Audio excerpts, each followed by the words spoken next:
AITAH for wanting to divorce my addict wife who may have given my son a birth deformity. It started with a cry, sharp, broken, and desperate, the kind of sound that makes your heart split before your brain can even process what's happening. My son had just been born. The doctors were whispering, moving quickly, their faces carved with professional calm that barely hid concern. My wife, Layla, was half-conscious, her hand limp in mine. The bright hospital lights made everything look sterile and unreal. I remember staring at my newborn, this tiny, fragile boy, and seeing something wrong. His breathing was shallow, uneven. His right hand was twisted slightly inward, fingers clenched unnaturally. The doctor spoke softly. "There's a congenital issue with his hand. It's not life-threatening, but it will need therapy, possibly surgery." My throat closed. I looked down at Layla. She smiled weakly, eyes glassy, tears on her cheeks. "He's perfect," she whispered. And in that moment, I didn't care about anything else. I believed her. He was perfect. He was ours. But weeks later,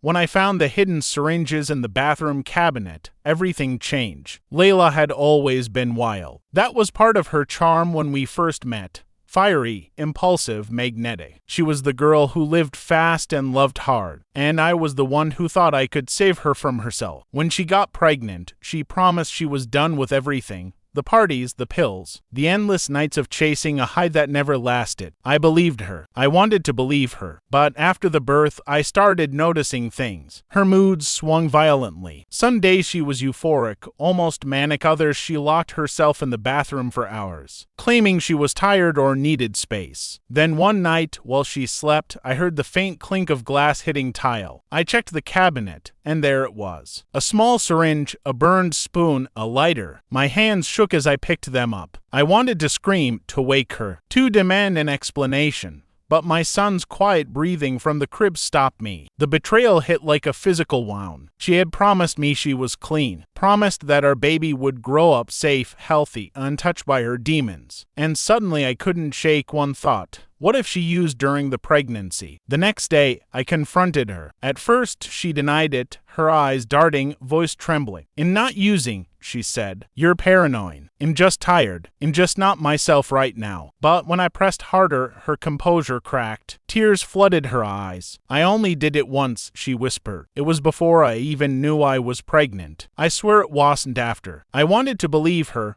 but her words didn't match the timeline. Our son's condition wasn't severe, but it was enough for doctors to ask questions. Any history of substance use during pregnancy? One had asked gently, not accusingly, just professionally. I said no. I lied. Because even then, I couldn't accept what that might mean. I thought maybe it was my fault for not noticing. Maybe I should have done more. Maybe I drove her to it somehow. But the lies kept coming. I found a stash in the laundry basket one week. A small packet of white powder tucked beneath the towels. Then a strange man called her phone late one night, and when I asked who it was, she snapped, "It's just a friend. You wouldn't understand." That's when I started sleeping on the couch. Months passed. My son, Noah, grew stronger. He smiled, laughed, and tried to crawl despite his little hand. But every time I looked at him, guilt crawled through me like poison. Was I raising a child hurt by my wife's choices? And if so, was staying with her just protecting her or enabling her? Then one night, it all came undone. I came home from work to find Layla half-conscious on the floor, a faint pulse, a needle still in her arm. My son was crying in his crib, his face red and sweaty. I called 911. My hands shaking so violently I dropped the phone twice. She survived. Barely. But the doctors said it wasn't the first time she'd relapsed. Her body showed signs of long-term damage. She had been lying to me for months. And that's when the seed of betrayal grew into something else. Something dark. I started thinking about leaving. Not because I didn't love her, but because I couldn't live like this anymore. I couldn't keep pretending everything was fine. While our child might have to carry her mistakes forever. But every time I pictured divorce papers, I heard her voice, "You promised you'd never give up on me." And then Noah's hand, that tiny, twisted hand, would flash in my mind. And I'd think, maybe she already gave up on us first. The guilt eats me alive. She's in rehab now, for the third time. Her mother calls me every week, begging me not to file for divorce. She needs support, she says. She's trying so hard. But every time I see my son struggle to hold his bottle, my heart cracks a little more. I can't shake the feeling that the woman I loved, The one I married is gone, and what's left of her is a stranger who broke something in me that can't be fixed. And yet, when I look at her photos, the way she used to laugh, the way she used to dream, I wonder if I'm abandoning her when she needs me most or saving my son from a life built on lies. So now I'm here writing this, because I can't tell my friends or my family. They all say she's sick, not evil. But addiction doesn't just destroy the addict, it destroys everyone who loves them. And I keep asking myself, am I the asshole for wanting to divorce my addict wife, the woman I once loved more than life itself, when I fear she may have already scarred our son forever? Part E. The truth beneath the crib. It had been 6 months since Layla went to rehab. 6 months since I'd stopped sleeping through the night. Every sound from Noah's room jolted me awake. A cough, a soft cry, even the rustle of sheets. Sometimes I'd just stand by his crib, watching him breathe, counting the seconds between tiny gasps. His hand, that fragile, curled hand, had become a symbol of everything we'd lost and everything I couldn't forgive. Layla called twice a week. Sometimes she sounded lucid, almost like her old self. Other times there was a distant edge to her voice, detached, empty. Hey, she'd say, how's my boy? He's okay, I'd answer. And you? I'm trying. Silence would hang between us. Heavy, poisonous silence filled with all the things we didn't say. She'd tell me about therapy sessions, about rebuilding trust. But trust doesn't rebuild, it rots and regrows as something unrecognizable. Then, one afternoon, I got a call that changed everything. It was from Dr. Keene, the genetics specialist who had been working with us since Noah's birth. There's something we need to discuss, he said, his tone clipped and clinical. Privately. When I arrived at his office, he closed the door gently behind me and handed me a file. We've done some advanced testing, he began. Your son's condition, it isn't purely genetic. It shows signs consistent with chemical interference during fetal development. I froze. You mean substance exposure? He hesitated. Yes. Likely during the first trimester. The words hit harder than any punch. I felt my stomach twist. My mouth went dry. Are you sure? I asked, even though I already knew. Dr. Keene nodded softly. We can't say what substance exactly without confirmation, but it's consistent with narcotic exposure. I stared at the wall behind him, everything blurred. The sterile smell of antiseptic, the hum of the air conditioning, his calm professional tone. It all faded into white noise. She'd lied. Again. And worse, I'd helped her lie. To doctors, to family, to myself. That night, I sat on the living room floor with a whiskey bottle half empty and Noah's baby monitor crackling softly beside me. I couldn't stop staring at my hands, shaking. Guilty hands that once believed in love strong enough to save someone. Layla had sworn she'd only used once. But my son's body told another story. When she called the next evening, I didn't answer. She called again, then again. Finally, I picked up. Why aren't you talking to me? She said, her voice trembling. What's wrong? I took a breath. Dr. Keene called. There was silence. Then, faintly, oh, dawned on me, I said. My voice cracked. You said you stopped before you knew you were pregnant. I did, she said quickly. I swear to you, I didn't know. Stop lying. I snapped. Noah's deformity. It's from you. From what you did. From what you couldn't stop doing. Her breath hitched. Please, she whispered. You don't understand what it was like. I was sick. I thought I could quit.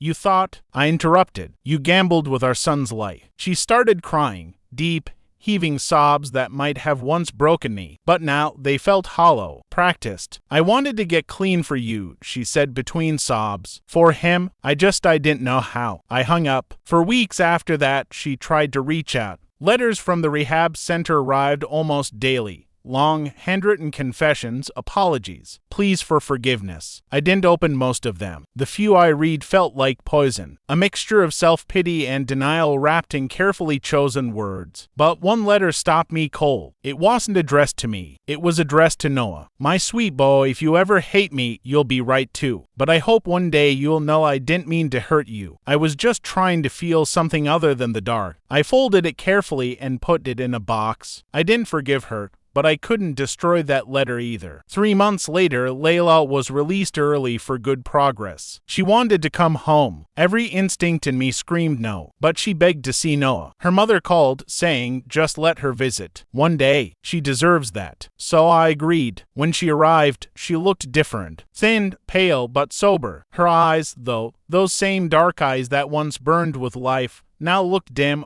almost hollow. She held Noah and started to cry. He stared at her curiously, not recognizing the woman who had given him life. "As beautiful," she whispered. "So beautiful." For a moment, something almost human flickered between us. Then she turned to me. "I'm sorry," she said softly, "for everything, but I want to make it right." I wanted to believe her. God, I wanted to. But the image of her on the bathroom floor, the doctor's voice, the lies, they were too much. "I can't do this anymore," I said quietly. "I'm filing for divorce." Her face crumpled. "Please, don't do this." "I have to," I said. "For Noah, for me." Her voice dropped to a whisper. "If you leave me now, you'll regret it. You don't know everything." I frowned. "What's that supposed to mean?" She hesitated, then looked down at Noah. "There are things you don't understand about that night, the night I overdosed." That was the first time I realized there was something Shed never told me, something buried under her guilt and my anger. In the days that followed, strange things began happening. Her rehab counselor called me, saying Shed missed check-ins. A car I didn't recognize started parking near my house at odd hours. And once,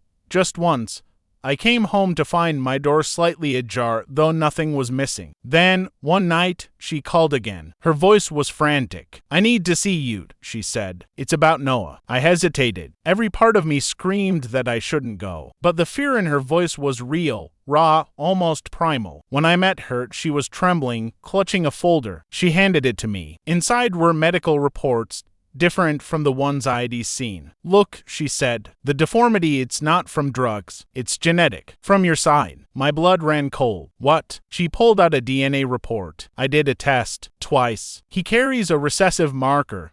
From your bloodline. You never knew." I took the folder, numb, my world tilting sideways. "Why didn't you tell me sooner?" I whispered. "I tried," she said, "but you wouldn't listen. You needed me to be the villain." For the first time in months, I didn't know what to believe. Had I condemned her unfairly? Had my rage blinded me to a truth I didn't want to see? But before I could ask more, headlights swept across the parking lot, and that same unmarked car pulled up. Her eyes widened in terror. "Oh God, they found me." "Who?" I demanded. She didn't answer.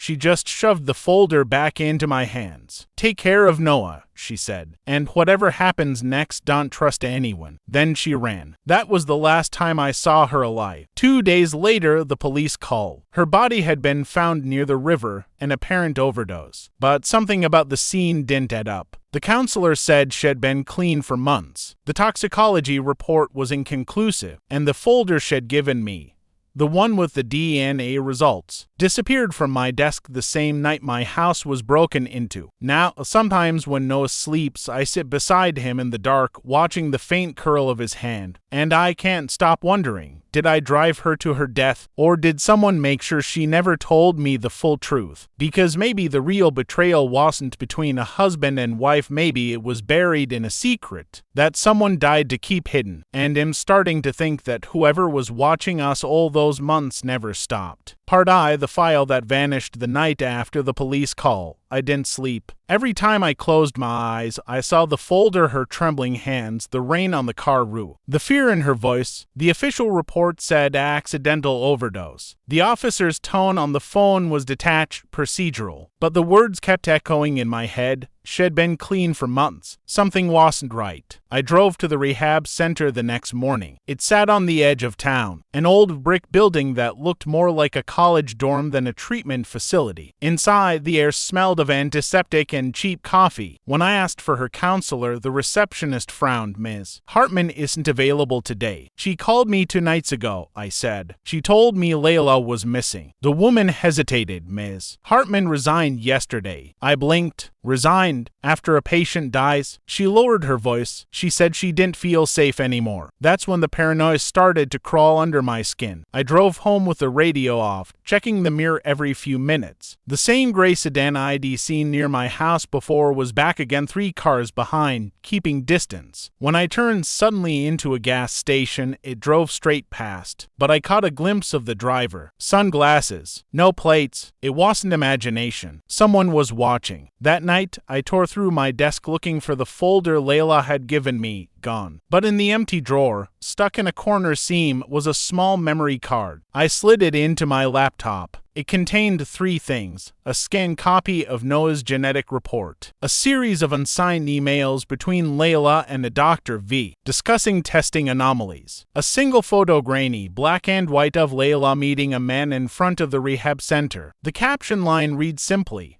Project Avenir. Field Trial 14. At first, I thought it was some rehab program codename, but when I searched online, nothing legitimate came up. A few mentions on old medical forums, quickly deleted threads, fragments of data hidden behind paywalls. The deeper I dug, the stranger it got. Project Avenir wasn't a treatment program, it was a privately funded study on experimental neurodependency therapies. Their pitch was to rewire addictive behavior using neural feedback injections. The participants, mostly patients who couldn't afford normal rehab and signed complicated contracts. Layla had mentioned once that her stay was covered by a sponsor. My blood ran cold. I started calling everyone, her old rehab roommates, mutual friends, anyone who might know the name Dr. V. Most didn't answer. One finally did. Her name was Carmen, a nurse who had worked part-time at the facility. When I mentioned Layla's name, she went silent. Then she whispered, "You need to stop asking questions. People disappear over that program." Disappeared how? But she hung up. For the next week, I felt like I was living in a fog of fear. Every morning, the same gray sedan appeared at the end of the street. Every night, faint clicks echoed on my phone line. I started writing everything down, every license plate, every call, every strange noise. I printed copies of the memory card's contents and hid them inside Noah's toy chest. It was paranoia. Yes, but paranoia born from too much truth. One night, I got a message from an unknown email. "You're not crazy. Meet me where she died." Midnight. No signature. The riverbank was quiet, shrouded in fog. Streetlights shimmered on the surface like broken glass. At exactly midnight, a figure stepped out from the trees. It was Ms. Hartman, the counselor who had resigned. Her face looked thinner, her eyes darting. "I shouldn't be here," she said. But she was telling the truth. Layla didn't relapse. Someone injected her after she found out what the program was doing. My stomach tightened. Doing what? They weren't curing addiction, she said. They were studying dependency patterns, testing how far a human brain could be pushed before it broke. Layla found out. She tried to expose them. I took a step back. So they killed her. She looked away. "You can't prove it. They erased the data. But if you have that folder, you might still have the key." I told her it was stolen. She nodded grimly. "Then they'll come for you next." That night, I packed a small bag, grabbed Noah, and drove until sunrise. We ended up in a motel 3 towns over. I didn't tell anyone where we were, not even my brother. But somehow, 2 days later, a letter arrived at the motel desk. No return address. Inside was a single sentence written in Layla's handwriting. "Finish what I couldn't." Now every night, I write down the fragments of what I've learned. Project Avenir was run by a private pharmaceutical subsidiary. Layla's sponsor was one of their funders. The same genetic marker found in Noah appears in their research files labeled Subject L12. Maybe the deformity wasn't from drugs or genes. Maybe it was from something they gave her during the therapy. And maybe the man I saw watching the house isn't a threat to me. Maybe he's making sure the world never finds out what happened to her. I don't know how much longer we can hide. But I know this, the woman I thought betrayed me might have been trying to protect our son from something far worse than addiction. And now that I've started to uncover the truth, the betrayal runs both ways, hers for the secrets she kept and mine for believing she was the only one lying. Because the more I dig, the more I realize everyone was. Even the people who claimed to be saving her. And somewhere buried in a file I am not supposed to have, lies the final proof of who killed Layla and why Noah was never meant to be born.